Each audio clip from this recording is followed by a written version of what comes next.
Saya berikan judul sebab tidak ada juara satu yang permanen. Gak ada juara satu yang permanen. Yang ada lebih dari pemenang. Tidak ada yang namanya champion forever karena kita masih belum mati. Mahkota kehidupan, mahkota kebenaran, mahkota kemuliaan ada. Tapi selama kita hidup, kita mesti lari. Kita harus berlomba. Jangan sampai lengah. Siapa punya toko rame, terus tingkatkan servis. Terus pikirkan customer. Kalau itu di dunia bisnis, jangan-jangan nanti orang akan cek toko sebelah. Lebih bagus dari toko Anda. Kita nggak boleh males. God doesn't bless the lazy. Tuhan tidak memberkati seorang pemalas. Makanya Tuhan memberikan berkah yang besar untuk semut karena mereka rajin. Bukan hanya rajin bekerja, mereka juga rajin koordinasi. Mereka memakai strategi yang tepat, mengumpulkan makanan di musim panas supaya nanti pada waktu musim dingin mereka tidak perlu keluar rumah. Saya rasa kita perlu mempersiapkan mentalitas kita. Menuju 2023 nanti ini adalah tahun menabur doa dan menuai sukacita. Malah saya belum sempat sampaikan ini di GMS Surabaya lagi di kapal induknya. Di Jakarta saya berikan bocoran dulu. 2023 tahun menabur doa dan tahun menuai sukacita. Anda mau nuai? Nabur. Jangan pernah kita itu lengah, namun harus waspada. Baca bersama dengan saya Ibrani pasal yang ke-12. Ayat 12 sampai 15 bunyinya. Sebab itu kuatkanlah tangan yang lemah dan lutut yang goyah. Dan luruskanlah jalan bagi kakimu. Sehingga yang pincang jangan terpelecok tetapi menjadi sembuh. Berusahalah hidup damai dengan semua orang. Dan kejarlah kekudusan. Sebab tanpa kekudusan tidak seorang pun akan melihat Tuhan. Jagalah supaya jangan ada seorang pun menjauhkan diri dari kasih karunia Allah. Agar jangan tumbuh akar yang pahit yang menimbulkan kerusuhan dan yang mencemarkan banyak orang. Janganlah ada orang yang menjadi cabul atau yang mempunyai nafsu yang rendah seperti Esau, yang menjual hak kesulungannya untuk sepiring makanan. Sebab kamu tahu bahwa kemudian ketika ia hendak menerima berkat itu, ia ditolak. Sebab ia tidak beroleh kesempatan untuk memperbaiki kesalahannya. Sekalipun ia mencarinya dengan mencucurkan air mata. Katakan amin. Tidak ada juara satu yang permanen dalam kerajaan sorga. Selama kita masih hidup ini, kita harus waspada. Di ayat 12 terjadi kekendoran. Begini biasanya kekendoran itu terjadi. Ketika kita tidak merasakannya, perlahan-lahan kita mengalami erosi. Dan biasanya yang digerus dulu adalah kerohanian. Lihat ya, segala sesuatu sebelum menjadi tidak tertolong lagi atau beyond repair, tidak bisa lagi dibenarkan atau titik tidak kembali, selalu dimulai dengan penurunan rohani. Turun mesin itu permulaan mogoknya mobil. Yang lainnya hanya aksesori. Sebab itu kuatkanlah tangan yang lemah. Dan lutut yang goyah. Tangan yang lemah, kuatkanlah tangan yang lemah. Berarti tangannya sudah mulai lemah, butuh dikuatkan. Ini bicara tentang kerajinan yang mulai kendor perlahan-lahan. Kenapa kerajinan mulai kendor? Kita dapat penjelasan di belahan kalimat berikutnya. Sebab itu kuatkanlah tangan yang lemah dan lutut yang goyah. Biasanya dimulai dengan kehidupan doa yang mulai bolong-bolong. Kalau Anda melihat suami Anda mulai jarang berdoa, waspadalah. Memang belum apa-apa sih, belum kanker stadium 2, belum kanker stadium 3, tapi itu sudah jenis kanker rohani yang mulai terjadi. Karena orang yang sudah bisa kompromi dengan Tuhannya, dia akan bisa kompromi apa saja. Jangan cepat-cepat, jangan kita juga nggak perlu panik. Kamu nggak doa ya? Wah, abis ini kamu selingkuh. Nggak usah begitu. Nggak usah. Tapi alangkah baiknya kita saling mendorong dan menguatkan. Menjelang hari Tuhan, jangan jauhi pertemuan. Khususnya berjumpa dengan Kristus setiap hari. Jikalau anak Anda mulai kendor ke gereja, Anda mesti hati-hati. Memang belum sampai lompat ke narkoba. Tapi itu permulaan. Permulaan daripada segala kemunduran dalam hidupnya nanti. Sekalipun dia karena kerjaan misalnya, tapi hidup itu kan mesti seimbang. Buat apa kita memperoleh seluruh dunia, tapi akhirnya kehidupan itu sendiri ambruk. Kita punya banyak uang, tapi gak bahagia rumah tangganya. Karena bahagia rumah tangga tidak tergantung materi. Tergantung pria yang takut akan Allah. Tergantung juga wanita yang takut akan Tuhan. Jangan sampai kita senang loh melihat ada satu sisi hidup kita itu maju pesat. Tapi kalau kita mau lihat sesungguhnya laboratorium yang bisa dipercaya adalah kehidupan doa. Kalau kehidupan doa kita tuh mulai kendor, biasanya disitulah permulaan iblis bekerja. Sebab itu kuatkanlah tangan yang lemah dan lutut yang goyah. Kehidupan doa, itulah lambang di sini lutut yang goyah. Lututnya sudah goyang. Ini bukan bicara soal olahraga itu terbatas sifatnya. Ini olah roh. Ini kehidupan rohani yang dituliskan oleh penulis kitab Ibrani. Kamu harus kuatkan tangan yang lemah. Kalau kamu mulai tidak rajin lagi, mulai malas, mulai kompromi dan beralasan, jangan-jangan lututmu mulai goyah. Bukan disuruh pergi periksa ke dokter lutut kalau lututnya nggak apa-apa secara jasmani. Tapi mulailah introspeksi apakah kehidupan doamu sudah kehabisan kasih mula-mula. Udah nggak seperti biasanya.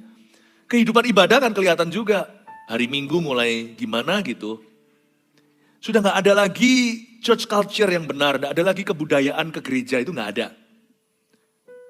Memang betul gereja itu bukanlah jawaban satu-satunya. Tetapi gereja juga bisa menjadi barometernya. Mulai kelihatan, biasanya orang mulai kendor gitu, lihat nanti ya mulai ngilang. Ini menjelang hari Tuhan, kita harus waspada dan berjaga-jaga. Dan luruskanlah jalan bagi kakimu ayat 13. Sehingga yang pincang jangan terpelecok, tetapi menjadi sembuh. Kalau kakinya jalan bagi kakinya disuruh, kalau luruskan jalan bagi kakimu berarti jalannya mulai bengkok dong. Di sini masuk yang namanya kompromi-kompromi moralitas yang terjadi. Sehingga yang pincang jangan terpelecok tetapi menjadi sembuh. Kalau kita itu merasa diri sudah kuat, hati-hati. Orang yang merasa diri sudah rohani itu bahaya. Dan paling bahaya itu pendeta dan pengkhotbah. Dan kita diajari untuk mawas diri. Jangan berpikir yang muluk-muluk. Ikut Tuhan itu dalam perkara sederhana. Supaya jangan kamu terpelecok, tetapi supaya kamu jadi sembuh. Biasanya orang yang lututnya mulai goyah, kehidupan doanya mulai tidak teratur, maka kerajinannya pun akan kelihatan. Dan kerajinannya kelihatan, jalannya pun mulai bengkok. Anda akan lihat ya, dulu orang itu anti begitu. Tetapi sekarang mulai oke. Ada perubahan-perubahan. Dulu jalannya lurus, sekarang ada banyak jalan tikus. Kakinya mulai terpelecok. Ini bukan kesleo, ini bukan kaki yang terkilir. Ini jalan hidupnya mulai tidak benar di mata Allah. Jalan hidupnya itu loh, mulai lika-liku. Anda kan mulai lihat ya, kalau orang ditanya lalu bisa beralasan, enggak kok begini-begini, begitu. Dia bisa bohong kecil-kecil. Itu pertanda dia sudah mengalami kemunduran rohani. Dan biasanya itu sebagai alarm. Harusnya menyadarkan kita dan orang-orang di sekeliling orang itu untuk sungguh-sungguh mendoakan, paling tidak mengingatkan dia. Hati-hati loh, kamu mulai berubah. Bersyukurlah. Kalau masih ada orang-orang yang mengingatkan Anda ketika Anda berubah. Memang seperti puyer yang pahit, tidak enak. Dan seperti antibiotik. Mana ada antibiotik itu dijilat-jilat. Apalagi orang yang gak gampang minum kapsul. Aduh, makan pil kayak gitu itu rasanya mau muntah. Kalau saya sih gak masalah, tapi tetap kan gak saya jilat-jilat. Itu kan bukan permen, bukan manis-manis buat saya. Orang yang mengatakan kepada Anda, kamu mulai berubah, jangan cepat-cepat defensif. Saya sendiri alami, jemaat. Kita semua itu perlu orang-orang begitu. Bersyukurlah kalau sekeliling kita itu orang-orang yang mengingatkan. Makanya itu janganlah kelilingi dirimu dengan orang-orang klub malam. Karena mereka hanyalah fair weather friends. Orang-orang just for having fun. Tapi mereka gak peduli kalau Anda masuk selokan. They will be your partners in crime, mereka menjadi mitra kejahatan. Tetapi nanti kalau kebenaran, Anda kan difanatik-fanatikan. Fanatik lu, pendeta lu, susah. Makanya itu orang yang mau survive, berhasil dan terus juara satu, orang itu harus pilih gerombolannya. Dia harus pilih kumpulannya. Kebiasaan baik kita itu bisa hancur, runtuh karena pergaulan yang buruk. Gak ada yang namanya juara satu. Mau bijaksana itu juga harus bersama. 5 gadis bijaksana, Tuhan gak bilang 1. 5 gadis yang bodoh. Bodoh pun harus rame-rame. Gak ada orang langsung bodoh itu biasanya dibodohin dulu. Biasanya orang yang jadi korban lalu mengorbankan. Seperti korban pelecehan juga bisa begitu kan. Bapak ibu saudara, kalau kita mau betul-betul berhasil hidup ini, berjalan di jalan-jalan kemenangan Kristus yang Kristus janjikan. Kita mau berada di jalan orang benar, bukan di jalan orang fasik. Kita mau berada di jalan moralitas, bukan jalan amoralitas. Dan choose your crowd. Bukan pilih-pilih teman berdasarkan status ekonomi ya. Wah, lu kira lu siapa? Ah ya. Ada yang ketawa. Anak kecil aja tahu itu salah. Itu anak-anak yang ketawa. Makanya anak kecil yang gak punya kerajaan sorga, dia tahu hati Bapa.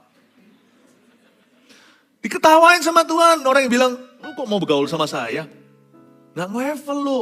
Tuhan bisa bilang gitu juga sama kita. Lu juga gak nge-level sama saya. Gak bisa begitu. Pilih-pilih bukan berdasarkan status ekonomi dan sebagainya. Bukan. Pilih-pilih berdasarkan iman.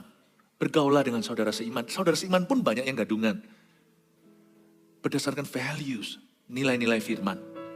Supaya kita itu tidak berada di jalan orang fasik. Jalan orang berdosa. Duduk bersama dengan pencemooh. Lalu bagaimana? Berarti kan kita di luar sana hanya cari teman Kristen dong. Supplier Kristen dong. Customer Kristen dong. Enggak. Kalau secara profesional Anda bisa bekerja di tengah-tengah masyarakat yang aneka ragam. Tetapi saya bicara soal orang-orang yang Anda bisa confide in dalam bahasa Inggrisnya. Orang-orang yang Anda bisa taruh percaya.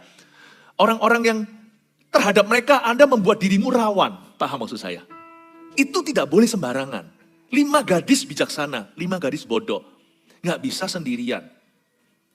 Jalan bagimu itu mulai terpelecok. Harus ada orang-orang yang mengingatkan. Alangkah baiknya suami dan istri juga saling mengingatkan di hari-hari ke depan. Karena 2023 memang tahun yang tangguh. Tetapi saya yakin kalau kita bersama Tuhan dan kita bersama dengan orang-orang yang beriman. Tahun depan itu bukan momok bagi kita. 2023 kita akan sanggup berdoa. Kita sanggup melalui segala sesuatu. Segala masalah, segala musuh. Pasti ada jalan solusi dan ada kemenangannya. Saya percaya tahun 2023 menjadi tahun kemenangan yang luar biasa. Kita akan menuai sukacita nanti pada akhirnya. But don't do it alone. Jangan lakukan sendirian. You cannot survive alone. I cannot survive alone. Saya nggak bisa survive sendiri. Saya aja nggak bisa kok. Apalagi Anda secara rohani. Suami istri kalau bisa menjadi Priscilla dan Aquila. Siapa itu? Itu keluarga kerajaan Inggris kah? Bukan. Priscilla Aquila itu sesama pelayan Tuhan, suami istri saling melengkapi. Mereka timnya Paulus. Mereka itu businessman. Jual tenda. Bukan tenda pramuka. Mereka itu jual tenda itu berarti mereka hari ini seperti real estate gitu loh. Di tanah Arabia. Tenda itu rumah. Mereka ini orang-orang yang ada kerja di sekuler. Tapi mereka itu saling melengkapi, suami istri itu cinta Tuhan. Mereka sendiri gak sendirian, mereka diapit. Mereka itu dihimpit dengan orang-orang yang takut akan Tuhan. Kalau kita baca Roma 16 kan bagus ya, siapa adalah siapa. Ada Trifena, ada Trifosa, ada Yunias. Itu semua itu orang-orang ya, itu gerejanya Paulus. Saudara seiman, tentunya mereka punya relasi-relasi kerja dengan orang-orang dunia. Buktinya Priscilla Aquila itu dikenal sebagai penginjil yang tangguh di gereja mula-mula. Mereka tidak berkhotbah, mereka itu saksi Yesus yang luar biasa di marketplace. Tapi mereka gak sendirian. Dan Priscilla Aquila saling mengingatkan, jangan seperti Ananias Safira, salah bersama-sama. Suami istri paling parah kalau partner in crime. Kalau yang satu, yang suaminya lagi malas berdoa, istrinya yang ingatkan, tapi istrinya jangan bolong doa. Kalau suaminya jarang berdoa, istri harus lebih berdoa. Sebaliknya juga sama, malulah yang laki-laki kalau nggak berdoa, wong kita adalah imam dalam keluarga. Harusnya kita ini doanya lebih banyak dari istri dan anak. Harusnya begitu, itu tantangan saya buat saya. Saya tantang seluruh jemaat, like father, like son, seperti bapak-bapak rohanimu, Anda harus jadi begitu. Bukankah guru akan mengajar muridnya? Murid akan menjadi seperti gurunya. Kalau kami mengajari Anda di dalam gereja ini memberi makan, berarti Anda harus seperti kami. Hamba-hamba Tuhan yang memimpinmu ini semua laki-laki, pria-pria. Kami dan keluarga kami. Saya punya satu prinsip yang saya tekankan hari ini. Saya harus berdoa lebih daripada istri dan anak-anak saya. Seharusnya gitu. Bukan yang jadi pendoa syafaat itu yang ibu-ibu. Bukan, maaf ya, yang ibu-ibu. Bukan menolak Anda, bukan. Anda justru harus terima kasih sama saya. Bukankah Anda kepingin saya khotbahkan begini, supaya suaminya semua maju. Ayo, ngaku, bukannya Anda yang SMS saya, beritahu. Ayo, beritahu suamiku. Standar di gereja Mawar Serang jelas. 2023 tahun doa, menabur doa. Yang nabur dulu cowok. Kalau ada konser doa yang datang, laki-lakinya duluan yang masuk ke dalam. Laki-lakinya lebih sama banyaknya dengan wanitanya. Bukan, sorry sekali lagi, bukan ibu-ibu semuanya. Ibu kita Kartini, satu Kartono di sana. Saya harap kita semuanya bangkit. Laki-laki terutama. Gimana kita mau ajari our sons kalau kita nggak bangkit? Gimana anak cowok kita bisa punya patron dalam hidup ini?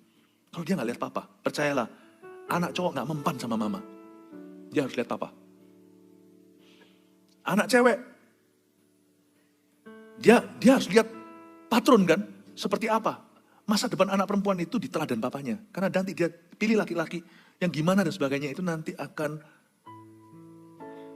ambil cetakan ayahnya. Bapak Ibu Saudara, saya ajak kita untuk mengerti ini. Kalau kita sudah ada di depan, kita harus berlari. Dan kita mesti berdoa, jangan terpelecok, tetapi menjadi sembuh. Orang yang kehidupan doanya mulai kendor segalanya, biasanya dia bukan jadi sembuh. Dia menyakiti kanan kiri. Nah, kita baca sekarang ayat-ayat berikutnya ya. Di ayat yang ke-14. Berusahalah hidup damai dengan semua orang, dan kejarlah kekudusan, sebab tanpa kekudusan tidak seorang pun akan melihat Tuhan. Sebab tidak ada juara satu yang permanen kan? Makanya itu ayat 14 di situ terbuka bidang usaha. Terbuka lowongan. Bahwa tugas kita di bawah kolong langit ini hanyalah terus berusaha. Justru kalau kita ini fine-fine saja, how are you, I'm fine, thank you. Kalau kita sungguh-sungguh baik-baik saja di dalam Tuhan, jangan lengah. Jangan tunggu sakit. Karena prevention is better than cure. Mencegah lebih baik daripada mengobati. Berusahalah hidup damai dengan semua orang. Jangan tunggu kepahitan. Kalau sampai orang Kristen perlu didoakan kelepasan, berarti orang itu sudah buka celah yang luar biasa. Sebab kita-kita ini yang sudah kenal Tuhan lebih dari 1 tahun, harusnya tidak bisa kepahitan. Harusnya nggak bisa kecewa sama Tuhan. Harusnya kita tidak bermental korban. Meskipun sampai sekarang, saya pun tetap minta pada orang lain, tolong doakan ya. Paulus dalam suratnya berkata, doakan kami supaya kami dibebaskan dari binatang buas. Ini Paulus tidak berkata, binatang beneran, tetapi bicara tentang roh-roh jahat. Paulus tetap berkata seperti ini, doakan aku supaya ketika aku membuka mulutku, rahasia kerajaan sorga disingkapkan sebagaimana semestinya. Paulus saja di level itu minta didoakan. Tapi kan tidak bermentalitas korban. Kalau sampai kita kenal Yesus lebih dari 1 tahun, tapi kita masih terus bermental korban, doakan aku ya, lepaskan aku dan sebagainya, itu salah program. Makanya itu kita menantang diri sendiri sebagai gereja Mawar Sharon, jemaat yang ikut kita 1 tahun, kecuali kalau kita ajak nggak mau, masa kita paksa. Tetapi kalau bersama dengan kita 1 tahun, Anda tidak mulai dewasa rohani bisa melayani, gagalnya di kami, programmernya. Lebih dari 1 tahun kalau Anda masih menyusu, itu kesalahan gereja. Kecuali kalau gereja minta, Anda nggak mau, nah itu bukan salah gereja lagi. Karena nggak mungkin kan kita paksa. Tapi dari sisi gereja, tidak akan izinkan. Berusahalah hidup damai dengan semua orang. Tapi ada kata berusaha, coba katakan berusaha. Berusaha itu adalah bagian kecil kita. Karena tahu nggak ya, kerajaan sorga itu semua sudah dibeli dengan darah.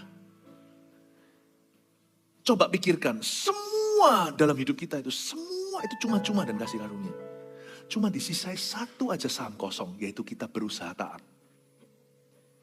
Coba bayangkan, misalkan kalau Anda mau turut rasa memiliki beli sepeda, tapi papanya konglomerat. Tapi seorang self-respecting people, orang yang bisa menghargai diri sendiri, saya pernah sekali waktu itu di Hong Kong. Saya lihat ada satu pengemis, dia bukan pengemis lah, pemulung, tapi ya pemulung apa ya definisinya. Dia bukan orang minta-minta. Bajunya sih compang-camping.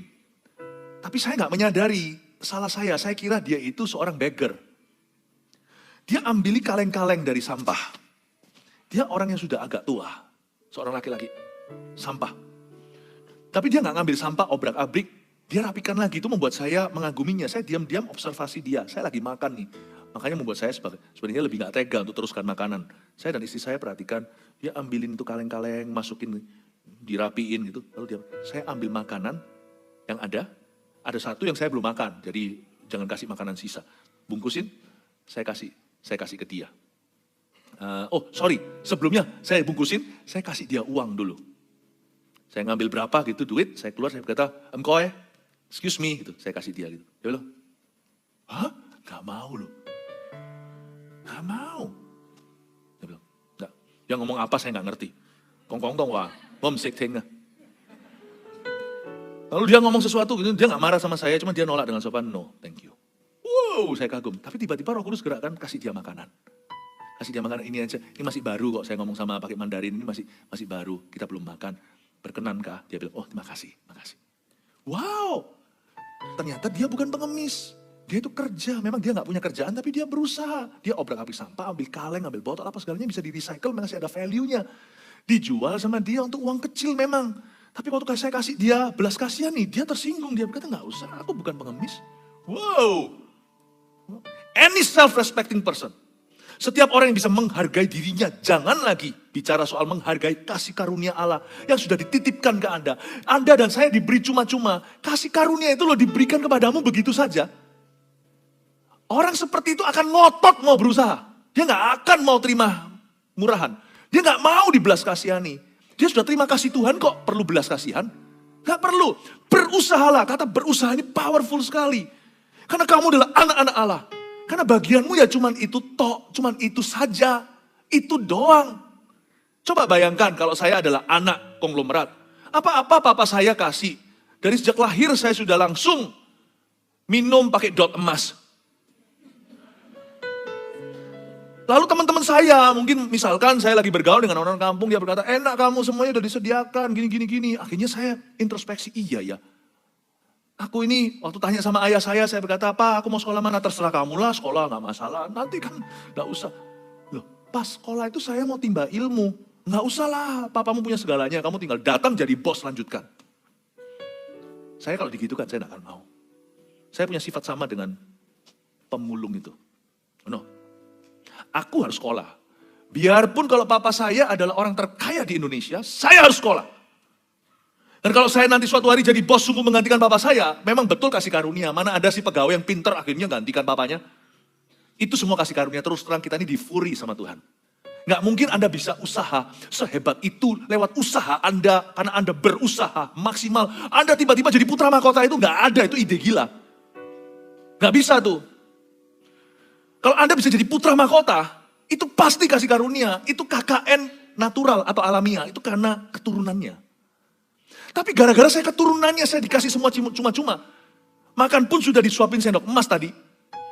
Tapi karena saya punya harga diri, please ya, aku punya harga diri. Saya lihat di kaca, saya memang anaknya papa, tapi saya ini punya harga diri. Kalau saya suatu hari jadi bos, memang betul itu kasih karunia sebagai putra mahkota. Saya pastikan bahwa saya itu bukan takut sama saya karena saya adalah pangeran mahkota. Tapi karena saya memang worthy to be up there. Karena saya bisa memahami mereka, saya bisa tahu mereka. Karena saya memang bisa paham dunia mereka, saya bisa jadi leader mereka. Saya pasti berusaha. Saya nggak akan mau. Terus suatu hari waktu kecil, papa saya mau belikan sepeda. Sepeda mining, kling gitu ya. Lalu semua udah dibeliin, gampang, tinggal beliin. Mau berapa? Selusin, mau beli pabriknya. Saya bilang, enggak. Aku mau beli satu untuk aku tunggangi. Karena aku butuhnya satu, kaki cuma 2. Kecuali kalau saya memang jago sirkus, bisa lompat-lompat sepeda 12, nggak apa-apa. Saya akan ambil celengan babi itu, saya akan pecahkan semua. Meskipun hasilnya itu nggak seberapa. Saya bilang, sisanya papa belikan, tapi aku juga mau berusaha. Papanya kalau terima, saya akan bangga, saya akan thank you. Mana ada sih anak orang kaya kayak gitu? Ada. Anak orang kaya di atas semua orang kaya. Orang Kristen namanya anak raja. Kita harus punya sifat bangsawan seperti itu. Jangan mau dibeli semuanya, everything dikasih. Meskipun memang betul bukan karena gagah perkasa kita. Semua itu diberi cuma-cuma iya. Malah justru kita tahu diri dong kalau Tuhan sudah beli dengan darah. Namanya bagian usaha kita itu jangan ditawar lagi. Itu bagian kecil, itu saham kosong kita. Berikan pada Tuhan. Kalau Anda disuruh Tuhan taat mengampuni, jangan tawar-menawar. Itu bagian kecilmu. Satu-satunya lowongan yang masih ada untukmu adalah mengampuni. Karena Tuhan tidak bisa mengampuni musuhmu untuk dirimu. Karena yang disakiti adalah diri Anda. Kalau Anda ampuni orang itu, Anda lakukan untuk Tuhan apa yang Tuhan tidak bisa lakukan. Karena bukan Tuhan yang dilukai oleh orang itu. Kalau Anda memuji Tuhan, Anda memberikan kepada Tuhan apa yang Tuhan tidak bisa berikan pada dirinya. Masa Tuhan memuji dirinya sendiri? Tuhan punya segala-galanya. Cuma sisa itu aja loh. Yang bisa Anda lakukan. Dari sisimu disuruh berusaha taat kepadanya. Kalau Tuhan suruh kita jaga kekudusan, itu adalah bagian kita. Kalau Tuhan suruh kita bersyukur dalam segala keadaan, itu bagian kita. Justru ketika keadaan kita terpuruk, ini kesempatan emas ini. Di setiap krisis di dunia ini selalu ada kesempatan. Orang yang bermentalitas kekalahan ketika resesi terjadi, mereka hanya lihat lubang donatnya. Tapi kalau kita bisa melihat bahwa justru di masa-masa susah dunia orang kualitas jadi jarang. Kalau kita bisa lihat bahwa keadaan kita yang menerpa kita ini, membuat semua orang lain, semua tunggang langgang, semuanya tumbang. Nggak ada yang bersyukur, orang Kristen pun jadi murtad. Ini kesempatan emasku. Karena syukur langka aku berikan kepada Tuhan. Berusahalah, kata berusahalah, powerful. Itu sisa-sisa yang bisa kau lakukan untuk Tuhan. Sisanya semua sudah Tuhan lakukan untukmu. Amin Bapak Ibu Saudara. Makanya kalau disuruh melayani. Kalau Anda melihat ada satu orang tidak punya baju, tidak punya makan, di penjara. Itu kesempatan emasmu untuk berusaha. Lakukan, kasih dia baju, kasih dia makan, kunjungi dia di penjara. Mau tahu kenapa? Karena Yesus berkata waktu aku di penjara, waktu aku telanjang, waktu aku lapar, kamu tidak kasih aku makan. Atau kamu memberiku pakaian. Itu kesempatan, karena kita yang hadir di sebelah orang itu. Yesus tidak hadir secara jasmani. Yesus tidak lagi pelayanannya seperti di Galilea, dalam daging dan darah seperti kita. Yesus sudah ada di sebelah kanan Allah Bapa. Ini lowongan bagi kita, bahwa kitalah yang bisa jamah orang itu. Yesus sudah mati di kayu salib. Siapa yang beritahu dia kalau Yesus sudah mati di kayu salib untuk dia? Siapa yang memberitakan Injil kalau bukan kaki kita? Kalau bukan kita dan mulut kita? Ini kesempatan bagi kita. Kalau disuruh taat, jangan susah. Sebab itu privilege Anda dan saya. Kalau kita respect Christ in us, kalau kita menghormati dan menghargai kasih karunia, kalau kita bisa menghargai diri kita, siapa kita hari ini di hadapannya, saya percaya kata berusaha itu tidak susah. Makanya itu orang Kristen salah persepsi. Yang ngomong begini, susah. Taat sama Tuhan itu susah. Salah. Salah kamu. Taat sama Tuhan itu mudah. Karena cuma itu saja sisanya untuk kita. Aku tidak bisa ngampuni istriku. Aku tidak bisa ngalah sama suamiku. Masa Tuhan suruh ngalah sama suamimu? Yang nikah sama dia kan dirimu. Apa yang Tuhan seolah tidak bisa lakukan itu Tuhan sisakan dalam hidup ini untuk Anda usaha. Untuk usaha Anda, untuk Anda taati. Amin Bapak Ibu Saudara. Makanya sekarang saya ngerti kenapa Rasul yang paling dikasih Yesus, murid itu namanya Yohanes, menulis begini dalam suratnya. Perintah Tuhan itu tidak susah. Itu ayat momok bagi banyak orang Kristen. Buktinya gak populer sampai banyak di antara Anda waktu saya ngomong begini barusan. Matanya seperti, oh ya ada ya ayat itu. Hah? Ada? Sampai bengong. Ada. Perintah Tuhan itu tidak sukar. Oh sekarang saya ngerti, kalau kalau paradigma kita berubah, ternyata Tuhan itu sudah belikan segalanya. Tuhan, thank you sisakan saham kosong ini yaitu taat untuk aku berusaha. Terima kasih ya Tuhan. Amin Bapak Ibu Saudara. Jadi perintah Tuhan gak jadi momok lagi, gak jadi monster. Malah kita look forward to, kita antisipasi, kita malah gak sabar. Ayo perintah apa lagi nextnya? Aku gak sabar nih. Aku gak sabar. Kalau Anda juara 1 terus di sekolah, ya bisa bersyukurlah. Tapi sekali-kali kalau memang terpaksa juara 2, Anda marah-marah ninggalkan Tuhan. Kok begini, kok begitu.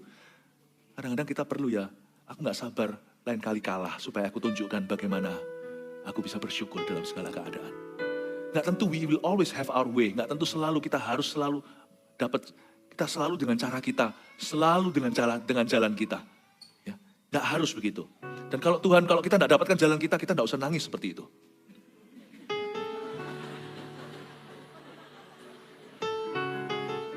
Bisa nggak kita tunjukkan berbeda? Waktu kita semua nggak terjadi sesuai dengan keinginanku. Bisa nggak kita instead bukan menangis, mengeluh, kita berkata thank you Tuhan, thank you. Sometimes it's good to lose, you know. Sometimes it's good to lose, bukan berdosa ya. Sometimes kadang-kadang ada baiknya kita tuh kalah tender. Gak apa-apa. Kalau belum kalah, masih tender, ayo usahakan menang, berdoalah sungguhan. Tapi kalau akhirnya kalah tendernya, ya sudah, aduh lewat ini keuntungan. Gak apa-apa, aku jadikan ini tiketku untuk taat dan berusaha bersyukur kepada Tuhan. Cara pandangnya harus berbeda orang Kristen anak-anak Tuhan. Amin Bapak Ibu Saudara. Ya, itu yang disebut mental seorang juara. Gak ada juara 1 permanen, mentalnya ada.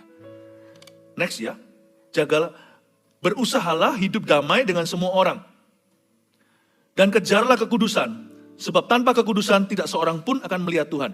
Di ayat ini saya coba kupas di ayat 14. Pertama dari kata berusaha tadi saya kupas. Lalu berusaha apa? Salah satu yang disebut di sini, berusahalah hidup damai dengan semua orang. Waduh, Pastor Philip susah berusaha hidup damai dengan orang. Gampang. Kesempatannya banyak karena di dunia ini banyak orang yang menjengkelkan. Ini ayat paling gampang fulfillment-nya. Berusahalah hidup damai dengan semua orang. Memang susah yang melakukannya, yang melaksanakannya itu bayar harga. Tapi ini kesempatan emas untuk kita itu menjadi juara di mata Allah. Berusahalah hidup damai dengan semua orang loh ya, bukan sebagian orang. Kalau sebagian orang kita semua udah lulus. Karena kita damai dengan sebagian orang, lalu kita tidak damai dengan sebagian lainnya. Tapi kalau kita disuruh damai dengan semua orang, nah itu susah. Dengar baik-baik. Berusaha hidup damai dengan semua orang itu tidak tergantung responnya mereka. Berusaha hidup damai dengan semua orang itu tergantung kita. Paulus itu sangat-sangat masuk akal. Di ayat yang lainnya, dia berkata seperti ini. Jikalau itu bergantung padamu, hiduplah damai dengan semua orang.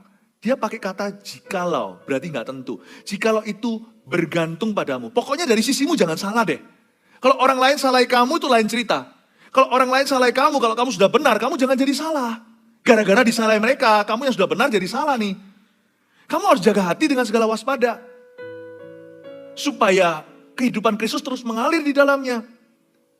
Nah kalau saya suruh berdamai dengan semua orang, enggak semua orang mau berdamai dengan saya loh gimana. Minimal kalau kita punya respon-respon itu menyenangkan Tuhan. Misalkan orang itu enggak mau damai dengan kita. Atau kita sama sekali enggak salah, kita disalahi melulu sama orang itu. Karena di dunia ini ada dosa fitnah, di dunia ini ada dosa-dosa lainnya, di mana orang itu merugikan kita. Orang kadang-kadang enggak peduli loh, ini dunia memang sudah zaman edan. Orang punya istri aja. Udah punya istri masih mau direbut. Dahulu waktu saya masih single, waktu masih kita dengan teman-teman, ada teman saya, teman loh ini ke gereja. Dia punya prinsip hidup begini bayangin. Padahal dia masih muda. Dia berkata gini, gak peduli kalau udah kawin. Yang penting true love dia bilang. Aku gak peduli kalau dia orang itu sudah punya suami. Kalau aku suka dia, gue ambil asal mau sama mau. Gila gak? Terus saya bilang sama dia, lu ngapain lu ke gereja kalau gitu? Ya cari cowok dia bilang. Saya beritahu di dunia ini ada orang yang benar-benar gak masuk akal. Makanya itu di dalam Injil Yesus, Markus dikatakan beritakan Injil kepada segala makhluk. Itu bukan suruh beritakan Injil kepada Blackie. Karena ada orang-orang tertentu yang memang gak kayak manusia. Ada orang-orang tertentu itu kayak monster. Tidak ada nuraninya atau mati hati nuraninya. Ini bayangin anak muda loh waktu itu. Sudah akhlaknya rusak begitu. Bagaimana nanti kalau dia sudah dewasa? Untungnya saya nggak terlalu dekat, saya nggak ngerti sekarang dia hidupnya gimana. Dengar baik-baik, di masyarakat ini ada momok-momok, ada monster-monster yang nggak masuk akal. Jangan-jangan monsternya ada di sini. Bagaimana berdamai dengan orang-orang seperti itu?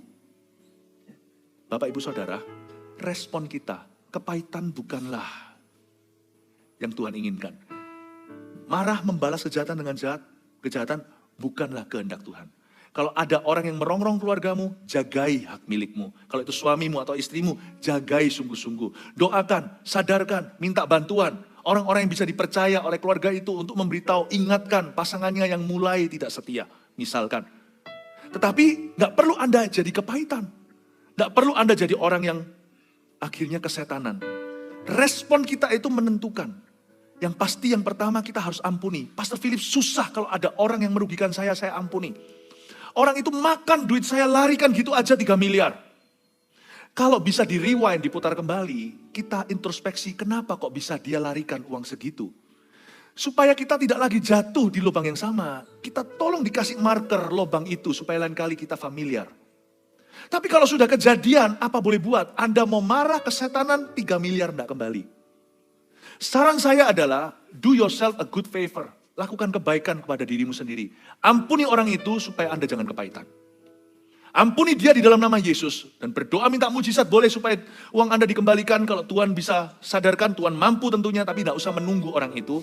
Anda bekerja baik-baik, move on dari apa yang kerugian di belakang. Kalau Anda terlibat hutang piutang, sekarang mulai cicil pelan-pelan. Minta Tuhan berkati pekerjaan Anda. Sambil bonusnya kita nanti-nantikan. Siapa tahu orang itu tiba-tiba disadarkan dan mengembalikan.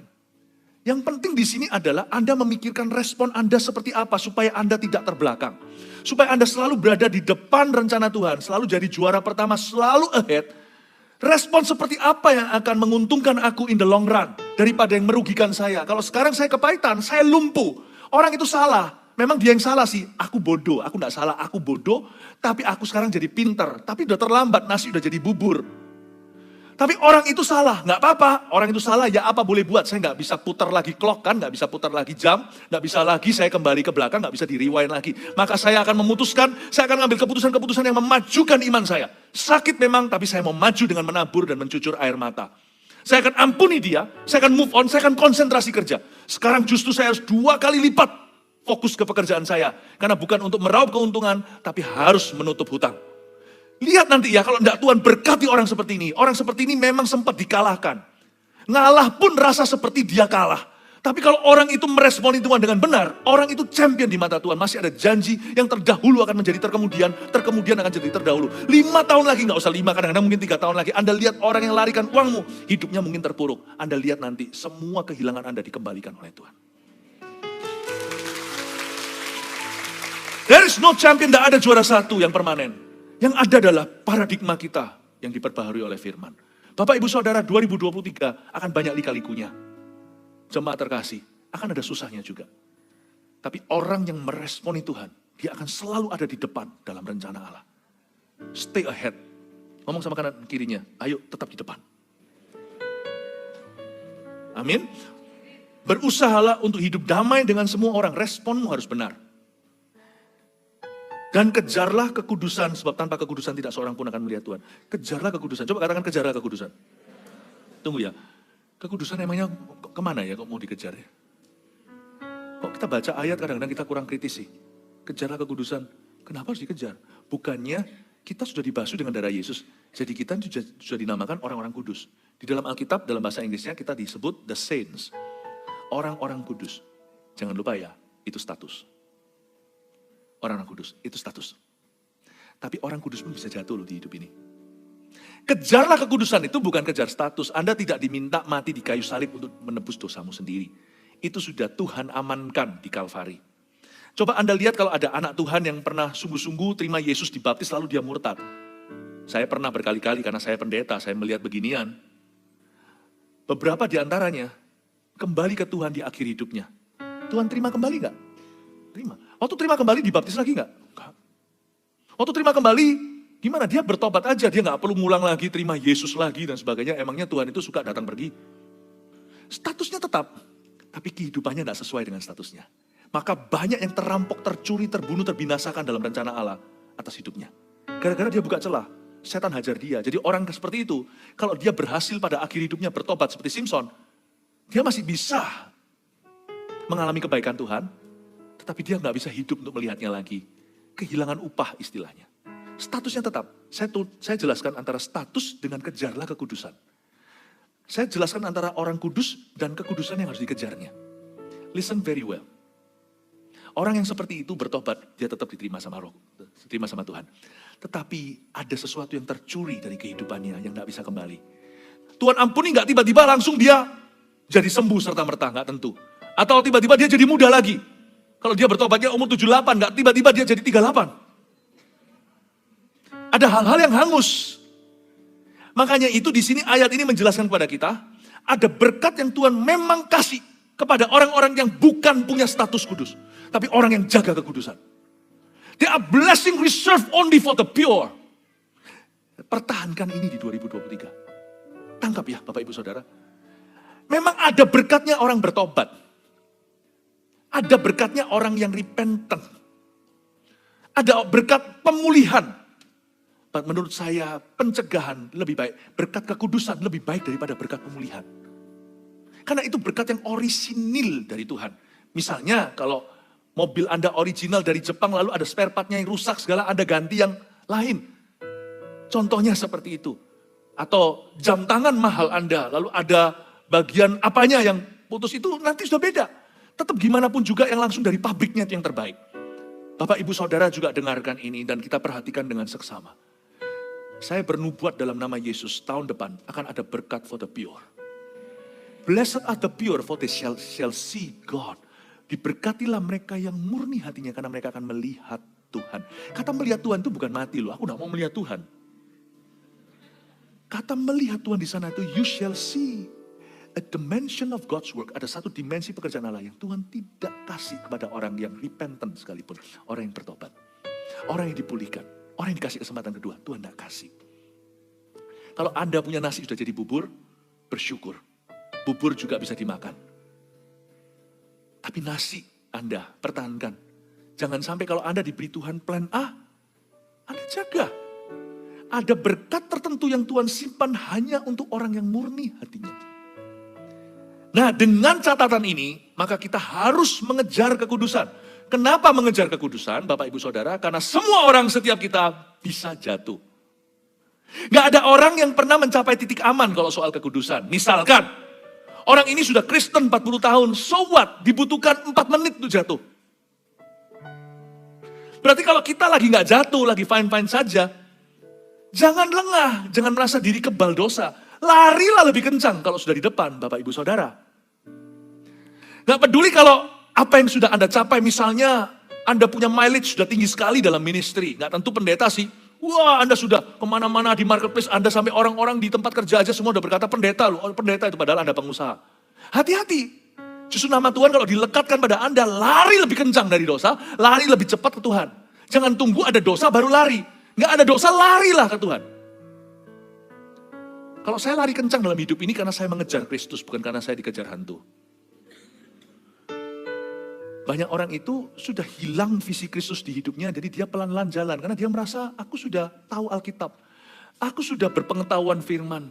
Aku udah pelayanan banyak. Mileage-ku tinggi, jam terbangnya. Bahkan aku doa orang sembuh. Peduli amat kalau orang mati bangkit. Dibutuhkan next step untuk jatuh kok. Karena itu harus kejar kekudusan. Kekudusan itu tidak pernah ada titik rasa, titik aman. Gak ada orang berkata, aku sudah melewati MSG 1. Aku udah masuk ke CG training. Aku sekarang sudah pemimpin. Aku udah coach, sudah TL, aku sudah pendeta. Bahkan aku sudah berdoa, sudah terjadi KKR, sudah membawa ratusan ribuan orang pada Tuhan dan sebagainya. Gak ada titik aman. Sebab kita semua di lembaran yang sama. Kalau soal kekudusan kita di garis start semua. Karena it takes only today or tomorrow for us to fall. Dibutuhkan cuma hari ini atau besok langkah yang salah untuk kita jatuh. 2023 tidak ada titik aman. Yang tidak berdoa akan jatuh. Catat itu. Camkan di hatimu. Tapi suamiku ini alim kok. Percayalah, bangunlah mesbah keluarga. Anda pernah lihat orang yang alim rusak? Tapi kami ini udah menikah 30 tahun. Trust me, Satan don't care. Setan gak peduli. Amin. Kejarlah kekudusan, jadi jelas sekali. Kita semua diberi satu tanggung jawab di bawah kolong langit ini.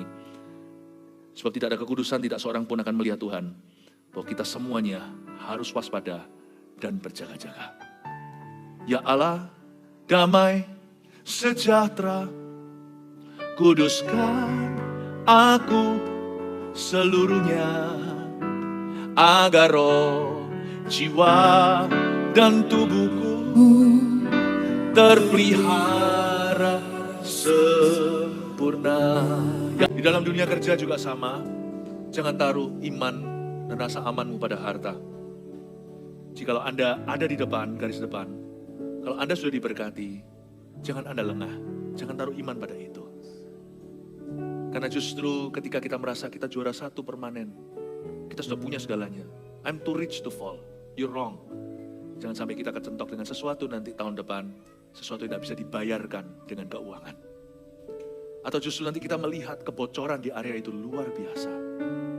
Kita merasa aman dengan bisnis kita yang sudah jadi raja di bidangnya. Kita tidak mawas diri. Tidak seperti zaman dulu waktu kasih mula-mula. Belajar lagi. Tiba-tiba disalib aja. Disalib sama rivalnya yang gak masuk akal. Kok bisa ya? Jangan ada rasa aman kata Tuhan. Roh Kudus bicara sini secara profetik. Saya merasakan. Jangan ada false sense of security. Rasa aman yang palsu.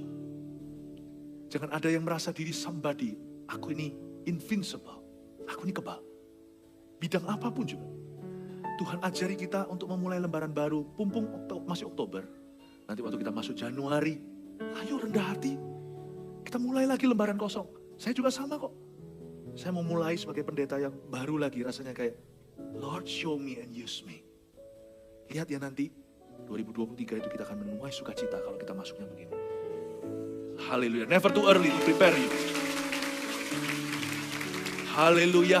Mari saja kita letakkan tangan di dada kita seperti ini. Tuhan, kami kosongkan diri kami saat ini Tuhan. Kami mau belajar lagi. Kami mau dimuridkan. Kami mau mulai dari nol di dalam hati kami dengan Tuhan. Ajari kami, koreksi kami. We want to be teachable. Kami mau mudah diajari. Dalam segala bidang kami tidak mau menjadi terbelakang nanti.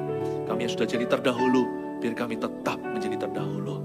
Ya Tuhan, kalau kami sudah ada di depan, kami justru harus waspada dan lari lebih kencang. Berikan pada kami roh yang gigih, roh yang rajin, roh yang giat. Beri kami semangat, agar kami nanti ya Tuhan menjelang tutup tahun ini, kami evaluasi, buat resolusi tahun depan, kami mau lari. Kami mau lari dalam segala kebenaran-Mu. Kami mau lari bersama dengan Tuhan dalam perlombaan iman. Dan kami akan menjadi lebih dari pemenang karena Tuhan beserta dengan kami. Haleluya, berikan tepuk tangan bagi Tuhan.